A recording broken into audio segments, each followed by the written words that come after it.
예, 안녕하세요. 선형대수와 관련된 두 번째 시간입니다. 자, 이번 시간에는 여러분들과 함께 행렬에 대해서 기본적인 어떤 정의, 그 다음에 연산에 대해서 같이 알아보도록 하겠습니다. 자, 여러분들 아시다시피 행렬이라고 하는 것은 어떤 수 혹은 이제 문자 등과 같은 어떤 소위 말하는 이제 스칼라 값들을요. 일련의 어떤 그 행과 열에 맞추어서 어떻게 보면 이제 2차원 직사각형 모양으로 데이터들을 이렇게 순서 있게 배열을 해서 하나의 어떤 괄호로 이렇게 묶은 것을 행렬이라고 합니다. 그래서 행렬은 결국 이제 2차원의 행과 열로 구성되어 있는 직사각형 모양의 데이터들을 배열한 것이다. 예, 여기서 이제 순서 있게 배열을 했다라고 했기 때문에 결국 이제 어느 위치에 해당되는 데이터가 있느냐, 그 위치 정보도 되게 중요하다고 볼 수가 있습니다. 자, 그래서 이제 행렬의 어떤 용어를 좀 살펴보면, 기본적으로 이 직사각형이 하나의 어떤 셀, 어, 하나의 어떤 위치에, 이 각각의 이제 데이터들이 이게 위치를 하게 될 텐데, 그런 어떤 데이터들, 그 개체들을 바로 이제 원소 혹은 이제 성분이라고 이야기를 합니다. 그 다음에 그런 어떤 성분들을 이렇게 좌측에서 우측으로 이렇게 그 행렬을 구성하는 어떤 가로줄에 해당되는 부분을 보통 이제 행이라고 이야기를 하고요.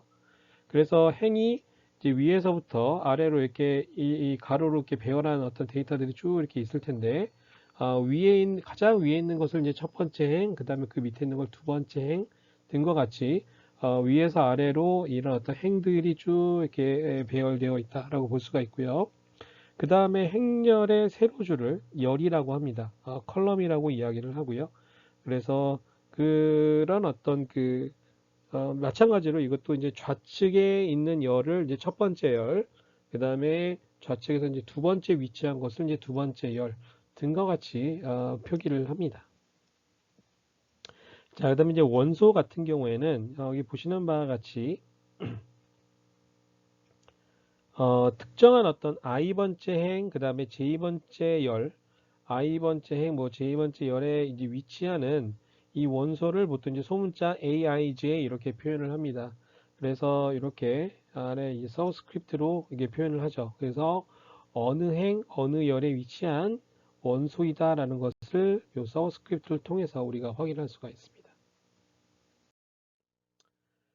자, 마찬가지로 우리가 벡터를 얘기할 때도 마찬가지였고요. 우리가 이제 차원이라는 정의를 활용을 해서 보통 이 데이터 배열의 어떤 크기를 우리가 이야기를 하게 됩니다. 행렬은 결국 이제 2차원 배열이라고 말씀을 드릴 수가 있는데요. 결국 이제 행렬의 차원이다라고 하는 것은 이 행렬의 크기를 의미합니다. 당연히 행렬의 크기는 우리가 보통 이제 직사각형을 얘기를 하면은 직사각형의 가로와 세로의 길이를 얘기를 하지 않습니까?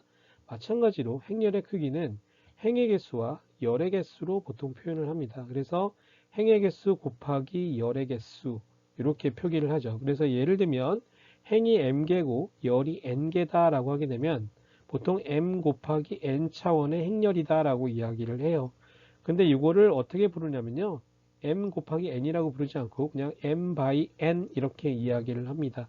그래서 여기 아래 보시는 예시를 잘 살펴보시면 지금 3개의 행과 4개의 열로 구성되어 있는 어, 3 by 4 행렬이라고 볼 수가 있습니다. 3 by 4 행렬. 왜냐하면 행의 개수가 3개고 열의 개수가 4개이기 때문이죠. 자, 그리고 여기 보시는 바와 같이 여기 동그라미 친 것처럼 3,2, 즉, 3,2라는 게 행이 세 번째 행, 두 번째 열에 위치한 성분이 여기 같은 경우는 이제 2가 된다라는 것을 우리가 알 수가 있습니다. 자, 그래서 보시는 바와 같이 이제 3 by 4 행렬 같은 경우에는 자, 어떻게 이제 이 벡터로 나누어서 볼 수가 있느냐면 자, 보시는 바와 같이 4차원의 행벡터 3개로 구성되어 있는 것이 바로 이제 3바이 사행렬이라고 이야기를 할 수도 있고요. 보시는 바와 같이 3차원 열벡터가 4개로 구성되어 있는 것을 3바이 사행렬이라고 또 이야기를 할 수가 있습니다. 자, 그래서 결국은 행렬은 벡터들을 이렇게 모은 거다라고 볼 수가 있죠. 행벡터들을 지금 보시는 바와 같이 이렇게 4개의 원소로 구성되어 있는 4차원 행벡터들을 3개로 이렇게 묶으면 바로 이제 3바이사 행렬이 나오게 되고요. 보시는 바와 같이 이렇게 3차원짜리 열벡터를 4개를 이렇게 묶게 되면 또 마찬가지로 3바이사 행렬이 나오게 됩니다. 자, 행렬의 용어에 대해서 좀 계속 살펴보시면, 자, 우리가 여기 보시면 A가 이제 보통 이제 행렬이 이제 여기 보시는 바와 같이 이렇게 굵은 대문자로 보통 행렬을 표기를 합니다. 그래서 이제 행렬 A에 대해서 예를 들면 i번째 행벡터를 우리가 지칭하기 위해서는 어떻게 표기를 하냐면 A에다가 여기 서브스크립트로 i, 닷 이렇게 i, 콜론 이렇게 표기를 합니다. 자, 이게 무슨 얘기냐면 i번째, 그 다음에 콜론이라고 하는 것은 i번째에 존재하는 모든 원소들을 쭉 모은 거다라고 볼 수가 있기 때문에 결국은 i번째 행, 예를 들면 a, 2 콜론 이렇게 되면 이제 두 번째 행의 행벡터가 되겠죠. 그래서 0, 1, 0, 마이너스 3 이렇게 네 개의 원소로 구성되어 있는 이와 같은 어떤 행벡터를 우리가 생각을 해볼 수가 있습니다. 반면에 i번째 열벡터를 지칭하기 위해서는 a에 여기 보시는 바와 같이 콜론, i 이렇게 합니다. 그래서 자 보통은 이제 그 서브스크립트를 구성할 때 앞에 게 이제 행이고 뒤에 게 열을 지칭하기 때문에요. 자 보시는 바와 같이 이 i는 이 열을 지칭하게 됩니다. 그래서 i번째 열에 해당되는 열 벡터입니다. 그래서 a 콜론 3 이렇게 얘기하면 세 번째 열 벡터구나. 자, 세 번째 열 벡터는 0, 0, 9로 이렇게 세 개의 원소로 구성되어 있는 열 벡터다. 라고 우리가 이야기를 하게 됩니다. 그래서 가끔씩 이와 같은 어떤 행렬의 뭐 i번째 행벡터 혹은 j 번째 열벡터들을 우리가 찾게 될 때 이런 식으로 이제 지칭을 해서 표기를 한다. 이 정도만 좀 알아두시면 좋을 것 같아요. 예, 다음은 이 행렬의 종류에 대해서 어떤 것들이 있는지 몇 개 예시를 같이 알아보도록 하겠습니다. 예, 첫 번째로는 이제 영행렬이고요. 영행렬이라고 하는 것은 말에서 여러분들이 쉽게 유추하실 수 있듯이 모든 성분이 다 0으로 구성되어 있는 행렬을 영행렬이라고 이야기를 합니다. 그 다음에 이제 정방행렬이라고 하는 것을 영어로 얘기하면 스퀘어 매트릭스라고 이야기를 하고요. 스퀘어가 이제 이게 정사각형이잖아요. 그래서 행렬의 모양이 이 정사각형인 그런 어떤 행렬이 됩니다. 자, 뭐 정사각형이라는 얘기는 뭐 다시 말씀드리면 행의 개수와 열의 개수가 이제 같은 그런 어떤 정사각형 행렬을 정방행렬, 스퀘어 매트릭스라고 이야기를 합니다. 자, 그 다음에 이제 이 대각 행렬이라고 하는 것을 이제 다이고널 매트릭스라고 이야기를 하는데요. 이 다이고널 매트릭스라고 하는 것은 보통 이제 그 행과 열이 같은 원소들이 이제 보통 이제 대각선을 보통 이 구성을 하게 되지 않습니까? 그래서 행렬에 이런 어떤 행과 열이 같은 행과 열이 해당되는 원소를 제외한 그걸 이제 보통 이제 주대각선이라고 이야기를 합니다. 그래서 주대각선 상에 있는 성분들을 제외한 그 밖의 성분들, 즉 행과 열의 이 위치가 그러니까 뭐 i번째 행, j번째 열에 해당되는 원소가 있으려면 ij가 있지 않습니까? 그래서 ij가 같은 경우는 보통 이제 주대각선 상에 있는 성분들을 가리키게 되고 i와 j 값이 다를 경우에는 그 주 대각선 상의 상 이외의 어떤 성분들이라고 말씀을 드릴 수가 있을 것 같아요. 그래서 주 대각선 상에 있는 성분들을 제외한 즉 i와 j가 다른 그 모든 성분들의 값이 다 0인 그런 어떤 행렬을 정방 행렬을 이제 대각 행렬이라고 이야기를 합니다. 자, 대각 행렬 중에서요.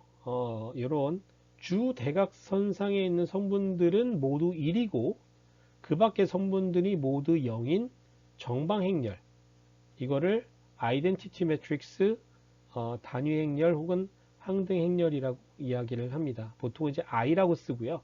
그래서 영어의 아이덴티티 매트릭스의 i를 따서 대문자 i를 가지고 이렇게 항등행렬이라고 표기를 합니다. 보시는 바와 같이 정방행렬입니다. 행행개수와 영예개수와 같은 경우고요. 자, 그 다음에 이제 triangular matrix, 삼각행렬입니다. 삼각행렬은 이 주 대각선을 기준으로 해서요. 이 대각항을 포함한 요 아래쪽에 있는 항들이 그러니까 아래쪽에 있는 항들이 모두 다 0인 경우, 저기 보시는 바와 같이 먼저 이걸 한번 얘기 드리겠습니다. 어떤 주 대각을 기준으로 해서요. 주 대각 위쪽에 있는 성분들이 다 0이구나. 자, 요거를 아래쪽에 있는 아래쪽에 있는 삼각형만 이제 원소들이 존재를 하게 되니까요. 요거를 lower triangular matrix 하 삼각행렬이라고 이야기를 하고요. 자, 대각을 기준으로 해서 요 위에 있는 삼각형에는 원소가 뭐 있을 수도 있고 0일 수도 있고 0이 아닐 수도 있는데 요 대각의 아래쪽에 있는 쪽은 다 모두 0인 경우. 그래서 이 대각항의 위쪽이나 혹은 이제 아래쪽의 항들이 모두 0인 정방행렬을 triangular matrix라고 이야기를 합니다. 자, 여기서 자, 여기와 같이 아래쪽에 이게 위쪽에 대각의 위쪽에 0들이라면 이거를 이제 하삼각행렬, 그 다음에 아래쪽에 0이라고 이야기를 하면 이거를 upper triangular matrix 상삼각행렬 이렇게 이야기를 합니다. 예, 다음은 이제 행렬의 전치 연산을 설명을 드리도록 하겠습니다. 이 전치 행렬이라고 하는 것은 저희가 이제 벡터에서 살펴보았던 것처럼 주어져 있는 어떤 행렬의 행과 열을 바꾼 그런 어떤 행렬을 바로 전치 행렬이라고 이야기를 하고요. A라는 행렬의 전치 행렬은 A 트랜스포즈 해가지고 여기 보시는 바와 같이 이와 같이 A의 AT와 같은 이런 어떤 표기법으로 표현을 합니다. 그래서 이제 A라는 행렬이 이렇게 주어져 있을 때 A의 전치 행렬은 자, 행과 열이 바뀌는 겁니다.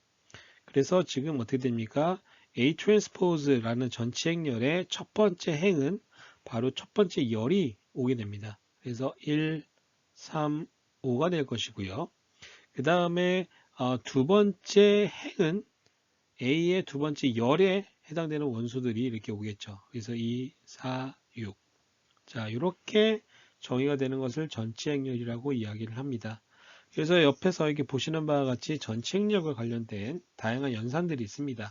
그래서 A의 전치 연산을 취한 다음에 다시 전치 연산을 취하게 되면 원래 A라는 행렬로 돌아오게 되고요. 예, A 더하기 B에다가 혹은 A 빼기 B라는 어떤 행렬에다가 전치연산을 취하게 되었을 때는 각각을 전치연산을 취한 다음에 더하거나 빼줘도 된다라고 이제 그런 어떤 성질을 만족을 하고 있고요. 그 다음에 어떤 A라는 행렬에 K승을 한 이후에 거기에다가 전치연산을 하는 거는 예, A에다가 전치연산을 취한 다음에 K를 곱해주는 스칼라를 곱해줘도 동일한 결과가 나온다라고 볼 수가 있고요.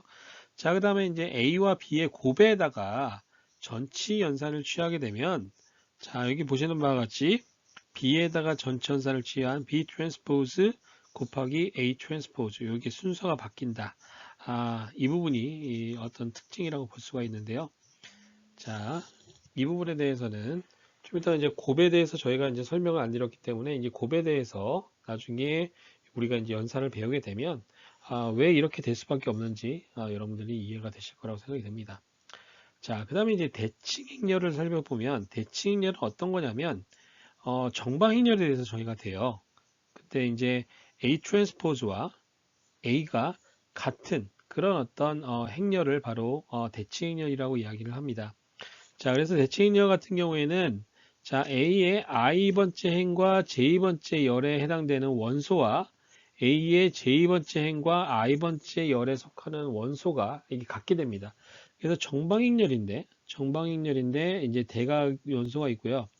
자, 여기와 여기가 이렇게 같고 여기와 여기가 이렇게 같고 그 다음에 여기와 여기가 이렇게 같은 뭐 이런 어떤 형태의 행렬을 이제 대칭 행렬이다라고 이야기를 합니다. 그래서 전치 연산을 했을 때 동일한 어떤 행렬을 얻게 되는 그런 행렬을 바로 이제 대칭 행렬이라고 이야기를 합니다. 자, 그 다음에 이제 행렬이 같다, 두 행렬이 같다라고 하는 것을 상등 이렇게 표현을 하는데요. 자, A와 B의 A가 같다라고 하려면 일단 기본적으로 차원이 같아야 돼요. 차원이 같아야 되고 이런 어떤 차원이 같은 그런 어떤 행렬을 이제 같은 꼴이라고 이야기를 하는데요. 같은 꼴에 해당되는 두 행렬에 이 원소가 있지 않습니까? i번째 행, j번째 열에 속하는 그 원소가 A와 B에 해당되는 그런 어떤 원소가 같을 때 두 행렬은 서로 같다라고 이야기를 합니다.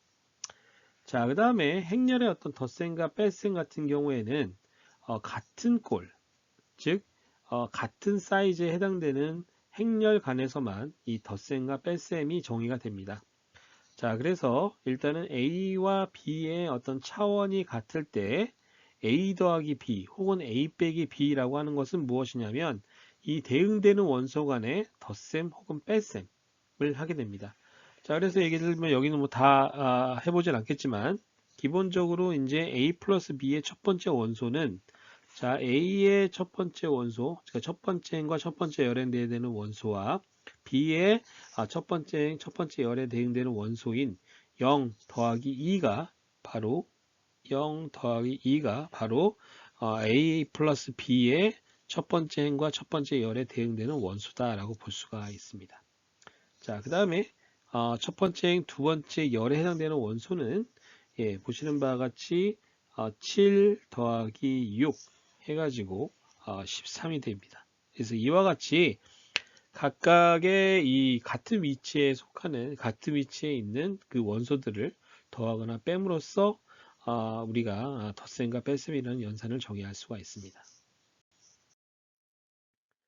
자, 그래서 이제 행렬의 어떤 덧셈과 뺄셈과 관련해서는 이런 보시는 바와 같이 교환 법칙, 즉 이제 A 더하기 B나 B 더하기 A나 같은 결과가 나온다. 그 다음에 이제 결합 법칙이라고 해서 자, 세 개의 A 더하기 B 더하기 C를 할 때 A 더하기 B를 한 이후에 C를 더하거나 아니면 B 더하기 C를 한 다음에 A를 더하거나 같다라는 것이고요. 자, 그 다음에 이제 영행렬과 같은 꼴의 행렬에 대해서는 자, 영행렬에다가 어떤 행렬을 더하더라도 자기 자신이 나오게 됩니다. 자, 그 다음에 A라는 행렬에다가 마이너스 1이라는 그런 어떤 스칼라를 곱하게 되면 그걸 이제 마이너스 A라고 이야기를 하는데요. 자, 마이너스 A를 했으면 이 원래 A라는 원소에다가 마이너스 A는 거기다가 앞에 마이너스 1이 각각의 원소에 마이너스 1이 앞에 이게 붙은 그런 어떤 행렬이 되지 않겠습니까? 그럼 당연히 A와 마이너스 A를 더하게 되면 그 결과물은 항상 0이 나올 겁니다. 그래서 모든 원소에 대해서 0이 나오기 때문에 보시는 바와 같이 A 더하기 마이너스 A는 0이 됩니다. 0행렬이 됩니다. 자, 그 다음에 사실은 이 부분이 먼저 얘기가 나왔어야 되는데 스칼라 곱이죠. 스칼라 곱. 어떤 행렬이 주어져 있을 때 행렬에다가 스칼라 곱을 한다라는 얘기는 무엇이냐면 자, A라는 행렬에다가 여기다가 이제 K라는 스칼라를 앞에다 곱해주면 모든 원소를 다 K배하는 거다라고 볼 수가 있습니다. 자, 그래서 여기 아래서 이게 보이는 거는 그런 어떤 스칼라 곱 연산과 관련된 어떤 성질이라고 말씀드릴 수가 있습니다. 자, 그래서 이제 덧셈과 뺄셈, 그 다음에 스칼라 곱과 관련된 여러 가지 성질들이 있는데요. 이거는 이제 앞서 설명드린 내용들을 여러분들이 참조를 하시면, 각각의 어떤 그 항목들이 어떤 것들을 의미하는지 여러분들이 쉽게 이해가 되실 거라고 생각이 듭니다. 자, 그 다음에 이제 행렬의 곱이에요. 행렬의 곱은, 자, 예를 들면 C를 A 곱하기 B라고 했을 때, 자, CA라는 어떤 결과물에 i번째 행, j번째 열에 대응되는 이 결과물은 어떻게 정의가 되냐면 A 앞에서 곱해지는 행렬의 i번째 행에 해당되는 원소와 B의 j번째 열에 해당되는 원소, 저 i번째 행과 A의 i번째 행, 그다음에 B의 j번째 열에 해당되는 그 행벡터와 열벡터를 이렇게 곱해주는 겁니다. 그래서 예를 들면 이거죠. 자, 여기 보시면 예를 들면 그 요 두 개를 이제 곱했다라고 했을 때, 자, 여기 예를 들면, 뭐, 여기 9를 볼까요? 9라고 하는 것은 무엇이냐면, 세 번째 행, 첫 번째 열이잖아요. 자, 그러면 이제 앞에 곱해진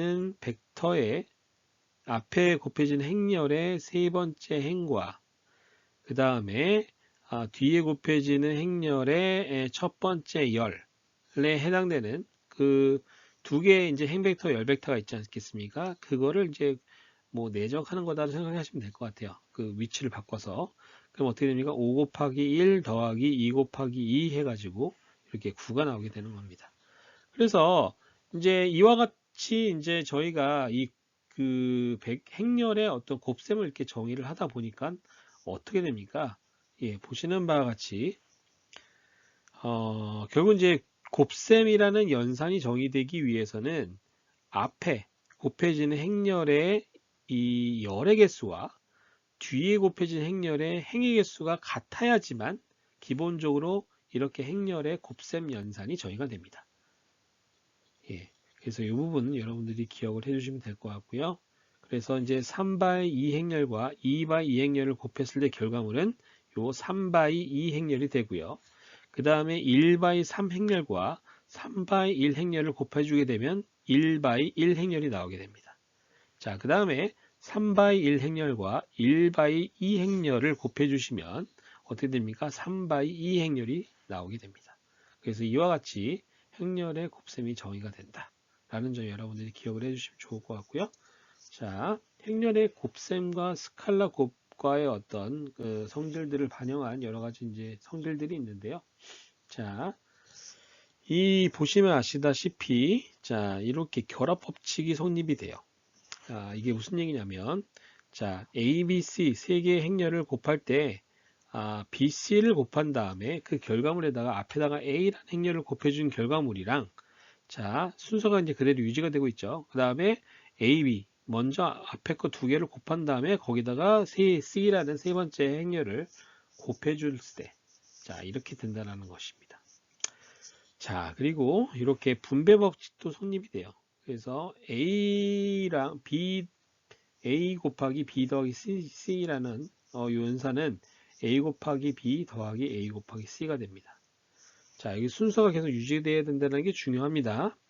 자, 그 다음에 B 더하기 C에다가 A를 곱하게 되면 BA 더하기 CA가 됩니다. 자, 이렇게 되고요. 아까 제가 이제 다시 살펴본다고 말씀을 드렸던 건데 이겁니다. 예를 들면 자, 어떤 예시가 좋을까요? 자, 요 예시를 한번 들어볼까요? 자, A가 3바이 1 행렬이고 B가 1바이 2 행렬입니다.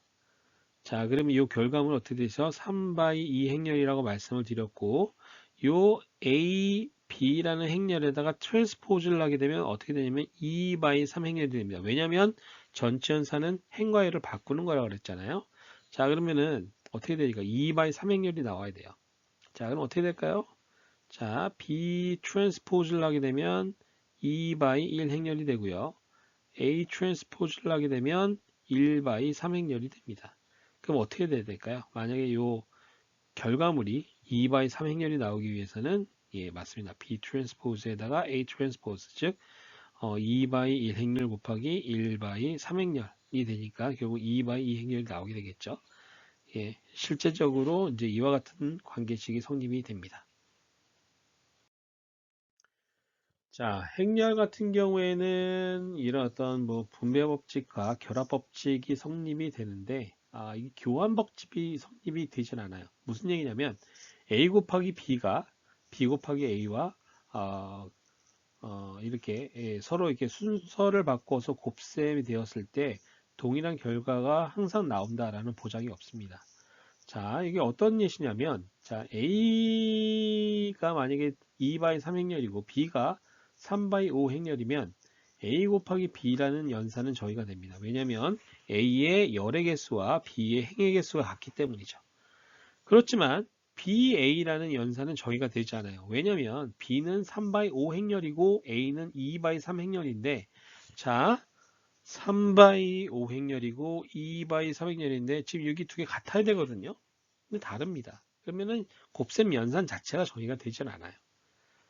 자, 이렇고요. 설사 정의가 된다고 치더라도 자, 어떻게 됩니까? 여기 보시는 바와 같이 A는 2바이 3행렬이고 B는 3바이 2행렬입니다. 자, AB가는 2바이 2행렬이 되는 반면에 BA 같은 경우는 3바이 3행렬이 돼서 어차피 지금 사이즈가 같지 않게 됩니다. 차원이 다르죠. 뭐 이런 문제점이 있고요. 예. 그래서 사이즈가 매치가 되더라도 일반적으로 AB와 BA는 이렇게 결과값이 항상 같게 나오지는 않습니다.